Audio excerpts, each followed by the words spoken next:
Admiral Kira Puttle stood at the observation deck of the ISS Vigilant, her dark eyes fixed on the strange object that had appeared in lunar orbit 12 hours ago.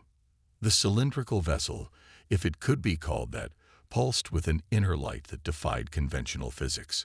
After 20 years in Space Command, she thought she'd seen everything. She was wrong. "Admiral," Commander Rashid's voice crackled through her earpiece, "the object is transmitting again." The message that followed was simple, repeating in perfect English.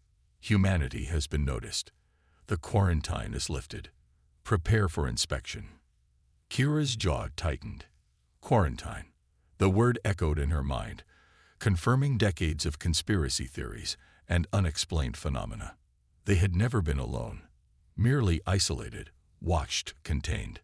The next 48 hours transformed human civilization. Ships appeared in orbit around every major city on Earth, massive vessels that dwarfed anything humanity had ever constructed. The Galactic Concordat, as they called themselves, made their presence known with clinical precision. Their representative, High Observer Xylix, addressed the United Earth Council from orbit. The alien's holographic form towered over the assembly, its crystalline structure refracting light in hypnotic patterns.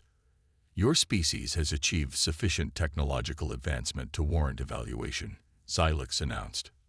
"Your quarantine was necessary. Your kind has demonstrated concerning behavioral patterns, aggressive expansion, resource consumption, technological development without proper oversight." Kira, seated among Earth's military leadership, felt her blood boil. Who were they to judge humanity's progress? To decide Earth's fate from afar? "The Concordat requires compliance," Xylix continued. "Your military capabilities will be limited. Your expansion will be controlled. Your technology will be monitored. This is not negotiable." The chamber erupted in protests.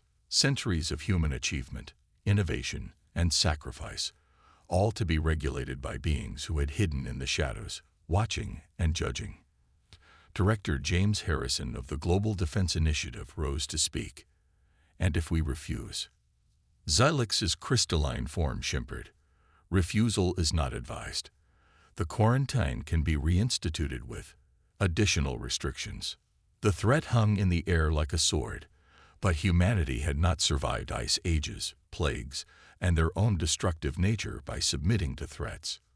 Over the next week, Earth's leaders debated while the Concordat ships maintained their oppressive presence. Kira worked tirelessly with her team, analyzing the aliens' capabilities. Something wasn't adding up.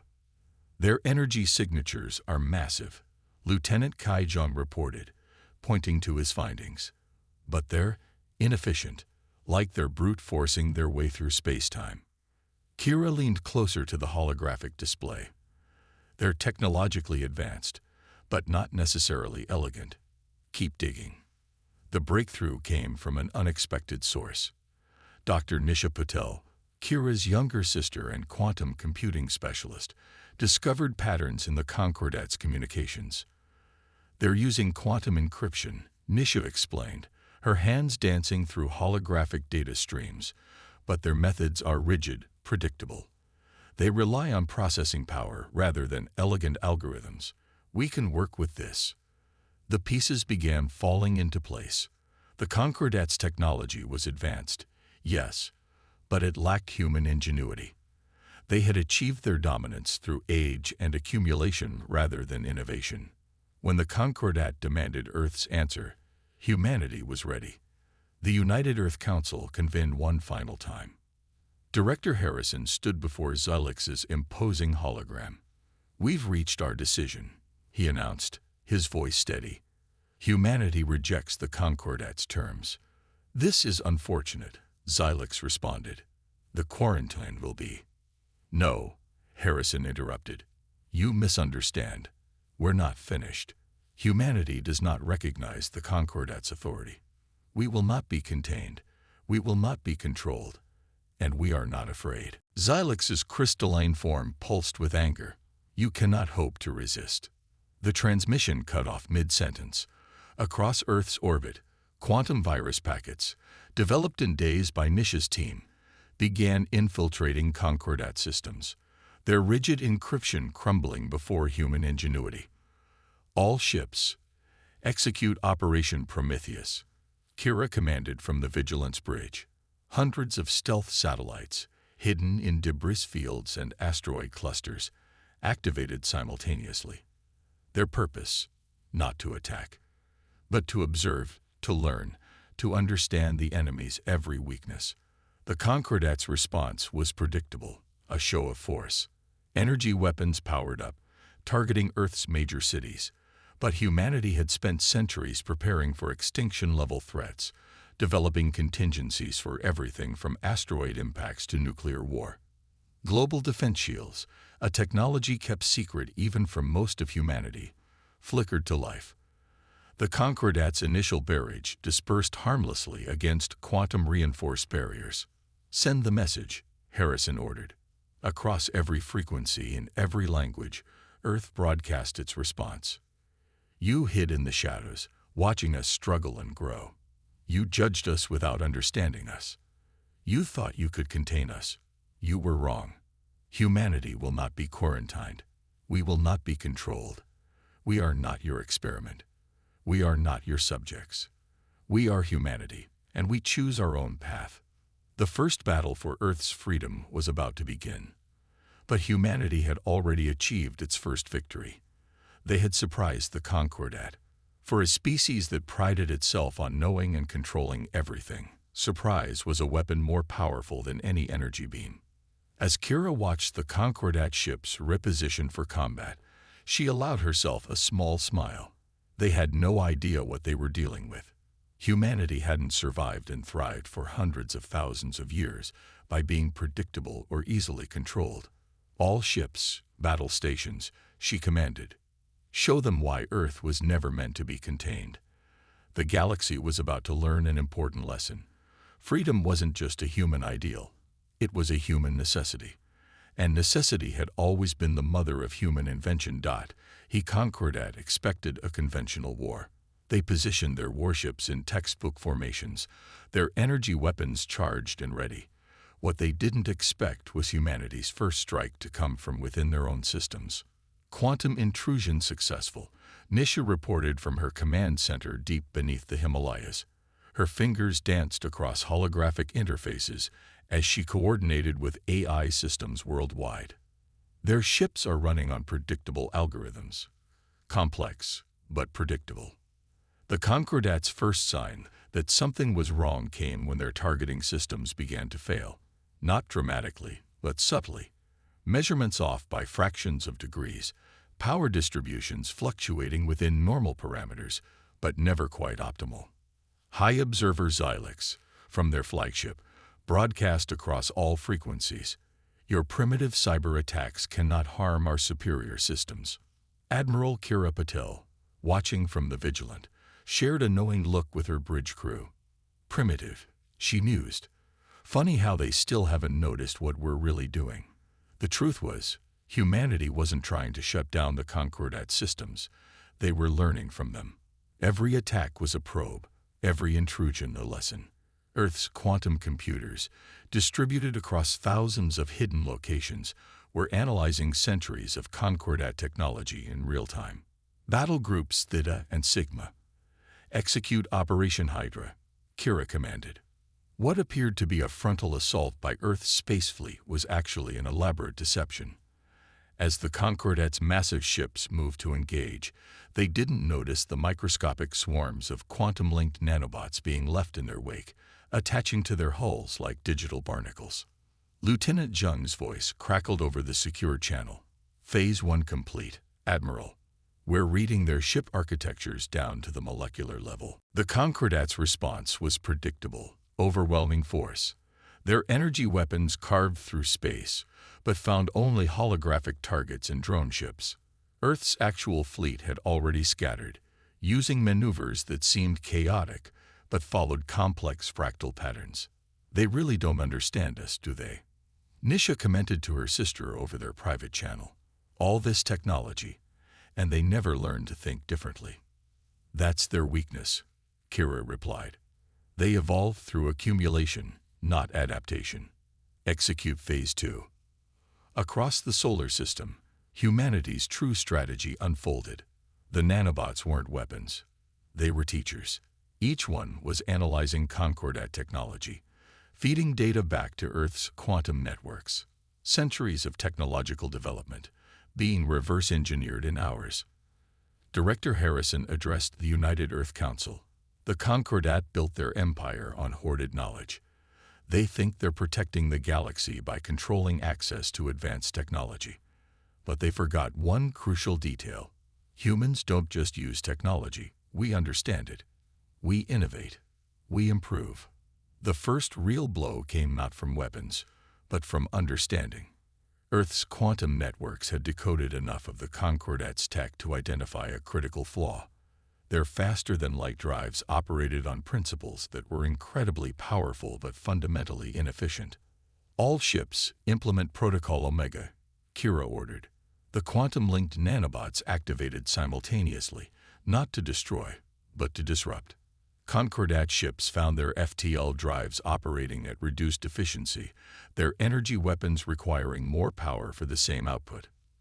Xylix's next transmission carried an edge of concern.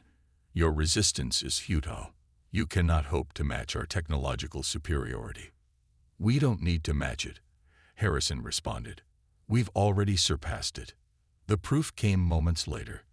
Earth's ships, previously thought primitive by Concordat standards, engaged their new drives, hybrid systems that combined human innovation with reversed-engineered Concordat tech. They moved with a grace that made the alien ships seem clumsy in comparison. They're adapting. The panic in Xylix's voice was clear now. This is impossible. Their technological level was assessed. They were contained. You contained our expansion, Kira transmitted back. But you couldn't contain our minds. Humanity doesn't evolve through control. We evolve through freedom. The battle that followed wasn't the overwhelming victory the Concordat had expected. Earth's ships danced through their formations, using minimalist energy pulses that disrupted rather than destroyed. Each engagement provided more data, more understanding. They're pulling back, Lieutenant John reported, regrouping at Jupiter's orbit. Kira nodded. They're realizing we're not the primitive species they thought we were, but they still don't understand what they're really facing. The truth was, humanity wasn't fighting a war of conquest or even purely self-defense. They were fighting for something the Concordat had never considered, the right to grow, to learn, to evolve without constraints. In her underground command center, Nisha made a breakthrough that would change the course of the conflict. Kira, look at this, she transmitted. Their entire command structure is based on hierarchical quantum communications. Complex, but vulnerable, Kira finished, because they never expected anyone to understand it well enough to exploit it. As the Concordat regrouped, humanity prepared its next move. They had proven they could stand against the galaxy's self-appointed guardians. Now they would show them why freedom of thought was the most powerful force in the universe. All ships, prepare for Phase 3, Kira ordered. Let's show them what humanity does best. Turn the impossible into the inevitable. The galaxy was about to learn that quarantining humanity hadn't contained them. It had forced them to become stronger, more innovative, more resilient. The real battle was just beginning, and humanity was fighting with their greatest weapons: ingenuity, adaptability, and the uncontainable power of free will. The Concordat's central command sphere, orbiting a distant star system, chaos erupted. Reports flooded in from across the Sol system, each more disturbing than the last. Their mighty fleet, previously arranged in perfect geometric formations, was now scattered and disorganized. Impossible. Supreme Commander Vexthor's crystalline form pulsed with agitation. They're not just copying our technology, they're improving it. The humans had done the unthinkable. Rather than simply reverse engineering Concordat technology, they were reimagining it, finding efficiencies and applications that had never occurred to the ancient species. What had begun as a simple quarantine enforcement action was rapidly becoming a nightmare. Admiral Kira Patel stood on the bridge of the ISS Vigilant, watching tactical displays show the fruition of humanity's plans. "Status report on Operation Babel," she commanded. Lieutenant Zhang's response came with a hint of pride. "Quantum translation matrices are operating at 98% efficiency. We're not just intercepting their communications now, we're understanding their thought patterns." This was humanity's true advantage. While the Concordat saw technology as something to be accumulated and controlled, humans saw it as something to be understood and transformed. Nisha's quantum computing team had cracked not just the Concordat's communication codes, but the very logic behind their thinking. "They're so linear," Nisha observed from her command center. "Each technological advancement builds directly on the last. They never make leaps, never question their fundamental assumptions." Director Harrison addressed the emergency session of the United Earth Council. "The Concordat's greatest weakness isn't their technology, it's their mindset. They've spent millennia believing they're the guardians of galactic progress, never realizing they've become its greatest limitation." The next phase of humanity's strategy demonstrated this truth dramatically. Instead of targeting the Concordat ships directly, Earth's forces began deploying what they called cognitive bombs, quantum information packets that introduced paradoxes into the aliens' rigid thought systems. "Neural disruption fields activated," Nisha reported.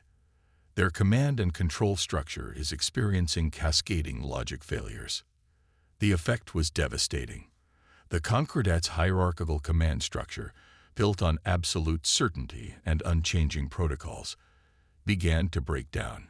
Ships received contradictory orders. Battle groups found themselves executing obsolete strategies against an enemy that had already adapted. Supreme Commander Vexthor's transmission to the Concordat Council betrayed their growing panic. "The humans. They don't think like us. They don't fight like us. Every strategy we deploy is countered before it's fully implemented.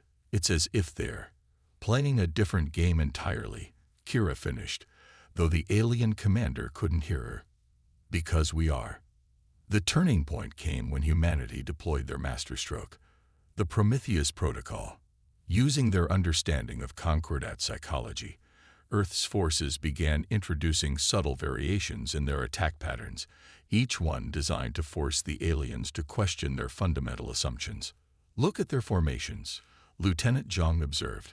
"They're starting to doubt their own protocols. Some ships are breaking ranks, trying to adapt, but they don't know how." The Concordat had spent millennia enforcing order through rigid control. Now, faced with an enemy that thrived on chaos and adaptation, their strength had become their weakness. Ships designed to operate in perfect harmony became confused when that harmony was disrupted. Commanders trained to follow absolute protocols froze when those protocols failed.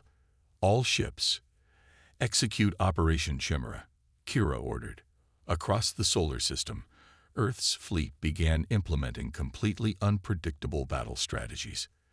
Each ship operated independently yet in concert, creating patterns that appeared chaotic but were actually intricately coordinated. "Their neural networks can't process our movements," Nisha reported with satisfaction. "They're trying to find patterns where there are none, trying to predict the unpredictable." The Concordat's response was revealing. Instead of adapting, they attempted to reassert control through brute force. Massive energy weapons fired at Earth's fleet, but the humans were no longer where they aimed. Every shot was predicted, every strategy countered before it began. "They still don't understand," Director Harrison observed during an emergency briefing. "They think this is about technology or military strength. They haven't realized it's about the fundamental nature of intelligence itself." In deep space, the Concordat fleet began showing signs of internal conflict. Some commanders, recognizing the futility of their traditional tactics, attempted to innovate. Others, bound by millennia of rigid doctrine, insisted on following established protocols. The result was confusion and disorder. "Their command structure is fracturing," Lieutenant Zhang reported. "We're detecting multiple instances of conflicting orders and chain of command disputes." Kira allowed herself a grim smile. "They're experiencing something they've never faced before. the need to think for themselves. The psychological impact was devastating. The Concordat, used to being the unquestioned masters of galactic civilization, found themselves outmaneuvered not just technologically, but intellectually. Their certainty was crumbling, replaced by something they had never expected to feel: doubt. As the third phase of the conflict drew to a close, humanity had achieved something unprecedented. They hadn't just resisted the Concordat's military might. They had shaken the very foundations of their civilization. "Send the message," Kira ordered. Across all frequencies, in the Concordat's own language patterns, Earth broadcast its declaration. "Your control is an illusion. Your certainty is your weakness. The galaxy doesn't need guardians. It needs explorers, innovators, dreamers. It needs chaos to grow, freedom to evolve. It needs humanity."